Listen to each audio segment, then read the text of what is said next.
everyone. Best of luck to this beautiful channel. Okay, so today's topic is how we will be living happy. Okay, हम लोग हमेशा कैसे खुश रहें, ठीक है। पहले तो खुश हो जाइए, एक स्माइल के साथ इस वीडियो को स्टार्ट कीजिए और वो दिन जरूर याद कीजिए जिस दिन आप बहुत ज़्यादा खुश थे, तब इस वीडियो को देखिएगा, वरना आप फील नहीं कर पाएंगे कि हम बता क्या रहे हैं। ठीक है, ठीक है। तो आप लोग खुश हो गए ना, स्माइल आ गई चेहरे पे, ठीक है। चलिए, ओके। सो हम लोग खुश कैसे रहते हैं, ठीक है। खुश तभी रहते हैं जब हमें कुछ मिलता है या हम कुछ जीतते हैं, तभी खुश रहते हैं ना। हाँ, तभी होते हैं, ठीक है।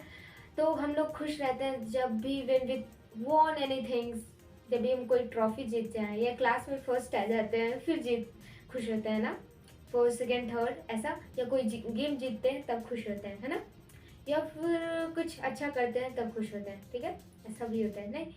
तो ये तो हर दिन नहीं होता होगा कि हर दिन आप फर्स्ट आ गए, हर दिन आपके साथ अच्छा हो गया, हर दिन आप कुछ बहुत बड़ा फाइंड कर लिए, कुछ पा गए, नहीं ना। तो तब तो खुशी गायब हो गई होगी जिस दिन आप कुछ नहीं जीतते हैं।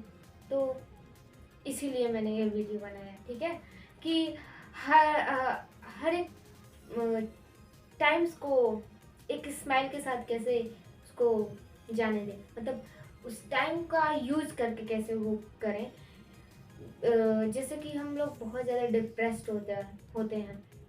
अगर हम लोग जैसे कि अगर हम लोग के मार्क्स कम आ जाते हैं, वैसे तो मैं ज़्यादातर ये पढ़ाई के रिलेटेड इसीलिए कर पा रही हूँ क्योंकि अभी मैं खुद पढ़ रही हूँ, तो मुझे ये समझ आ रहा है कि जब भी हम लोग के मार्क्स कम आते हैं तो हम लोग ज़्यादा वो होते हैं दूसरों बच्चों को देखकर कि उन बच्चों का कितना अधिक मार्क्स है और हम लोग का कितना कम मार्क्स है। तो इस बात को भी लेके हम बहुत दुखी हो जाते हैं, ठीक है। तो ऐसे मेरे साथ ऐसा होता है, मेरे तो मार्क्स ज़्यादा आते नहीं हैं, फिर भी मेरे को पहले में दुख हो जाती थी कि मेरे मार्क्स क्यों इतने कम आ रहे हैं। तो तब बहुत ज़्यादा दुखी होती थी। पर अभी अभी उतना प्रॉब्लम नहीं है क्योंकि अभी बहुत अच्छा लगता है कि अरे मार्क्स ही तो कम है, अब उसके लिए ये तो नहीं ना अपना पूरा वो कर ले, मतलब इतना डिप्रेस्ड हो जाए, ओवर थिंकिंग कर ले। नहीं, मार्क्स है, कम आते आते कम होते हैं, कभी भी अधिक भी हो जाते हैं, ऐसा भी होता है, ठीक है। तो अब इसके वजह से हम लोग क्यों उदास रहें, क्यों, जरूरी क्या है, ठीक है। तो मैं ये बोल रही थी कि हम लोग खुश कैसे रहें, ये तो स्कूल के रिलेटेड प्रॉब्लम्स हुई। अब हम लोग थोड़ा और अलग प्रकार के प्रॉब्लम्स की तरफ चलते हैं, ठीक है। We have just going to be a biggest problem in our life, okay. When we just doing something and we have just doing any types of mistake, then we will be so much depressed to about that mistake, okay. जब भी हम कुछ बड़ा try करते हैं life में करने को और हम उसमें फेल हो जाते हैं, तब भी हम बहुत अधिक डिप्रेस्ड हो जाते हैं ना। तो अगर आप ही सोचिए, मैं भी सोचती हूँ कि जब हम लोग कुछ ट्राई करते हैं तो क्या होता है, हम लोग फेल हो जाते हैं। उस समय क्या होता है ना, हम लोग जब फेल होते हैं तो हमको बहुत बुरा फील होता है कि मैंने ये ट्राई किया और हुआ नहीं, कोई सिलेक्शन हो गया, किसी प्रकार का इंटरव्यू हो गया, कोई भी कुछ भी हो सकता है, ठीक है। तो हम लोग को बुरा फील होता है ना। मेरे साथ भी होता है क्योंकि मैं भी कुछ नया सीखती हूँ और मिस्टेक करती हूँ, तो मुझे भी बुरा लगता है।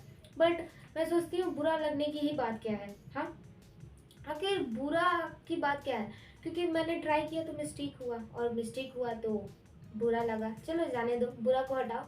तो उस समय खुश होना चाहिए कि हमने कुछ तो ट्राई तो किया ना, और मिस्टेक किया तो इसका मतलब मुझे और बेहतरीन बनना है ना, इसलिए मिस्टेक हुआ है। तो उस चीज़ को आप पॉजिटिव पॉइंट लीजिए कि वो एक तरह का सीढ़ी है जो मुझे और अच्छा बेहतर करने का मौका दे रहा है। तो this is the time for using our emotions for a good and positive way, you no.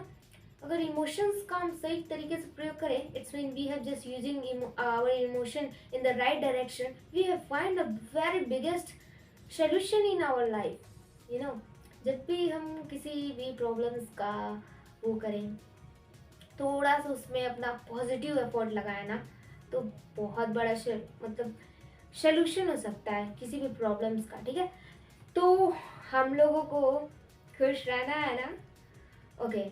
तो खुश रहना है तो खुद पे विश्वास रखिए और सबसे पहली बात, आप किसी और को अपने आप को प्रूफ ना कीजिए, क्योंकि आप कितना प्रूफ करेंगे। आप अगर बहुत अच्छे हो या बहुत बुरे हो तो किसी और को प्रूफ करने की ज़रूरत ही क्या है। खुद के सामने खुद को प्रूफ करो ना कि मैं ये करता हूँ, मैं ये करती हूँ, मैं ऐसी हूँ, मैं वैसी हूँ। ठीक है, तो खुद को बिलीव में लाओ। हमको भी लाना है, ऐसा नहीं है हम ऑर्डर दे रहे हैं, हम बता रहे हैं। ठीक है, तो बिलीव में खुद को भी लाया जाए। ठीक है, तो अपने आप को अगर बेहतरीन बनाना है तो खुद पे भी काम किया जाए। अगर हम लोग खुद पे काम करते हैं, खुद के अंदर के मिस्टेक्स को एक राइट डायरेक्शन में लाते हैं, तो हमें बहुत कुछ सीखने को मिलता है। जैसे कि हमें क्या है कि कुछ नया बदलाव लाना है लाइफ में। ठीक है, अगर हम लोग चाहते हैं कुछ और बेहतरीन करना, तो सबसे पहले खुद पे काम करना स्टार्ट करना होगा हम लोगों को। पहले तो खुद की जो भी बदलाव लाना चाहते हैं उसकी जो शुरुआत है एकदम छोटे से कीजिए। जैसे कि हमें कुछ पेंटिंग ही बनाना है, क्योंकि मुझे पेंटिंग अच्छा लगता है तो मैं वही एग्जांपल देती हूँ। ठीक है, जैसे कि मुझे पेंटिंग बनाना है, लाइफ में कुछ करना है पेंटिंग के रिलेटेड, तो मैं पेंटिंग में कुछ एफर्ट डालूंगी, कुछ सीखने का वो ट्राई करूँगी, फिगर्स बनाऊँगी। बहुत सारी मिस्टेक्स होंगी, फिगर्स मैच नहीं करेंगे तो क्या होगा, हम लोग रूड हो जाएंगे ना, परेशान हो जाएंगे ना, डिप्रेस्ड होंगे ना। डोंट वरी, कुछ कुछ ट्राई कर रहे हैं, कुछ नया सीख रहे हैं, इसकी खुशी रखिए। मिस्टेक्स पे मत फोकस कीजिए, मिस्टेक वो नेगेटिव पॉइंट हो गया ना।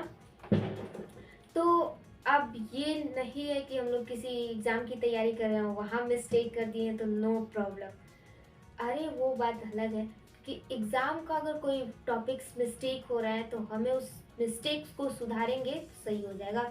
अगली बार कोई एग्ज़ाम दे रहे हैं तो उस मिस्टेक्स को सॉल्व करेंगे, पहले से बेहतरीन तरीके से लिखेंगे तो वो भी सॉल्व होगा। ठीक है, तो हम लोग कहाँ थे, पेंटिंग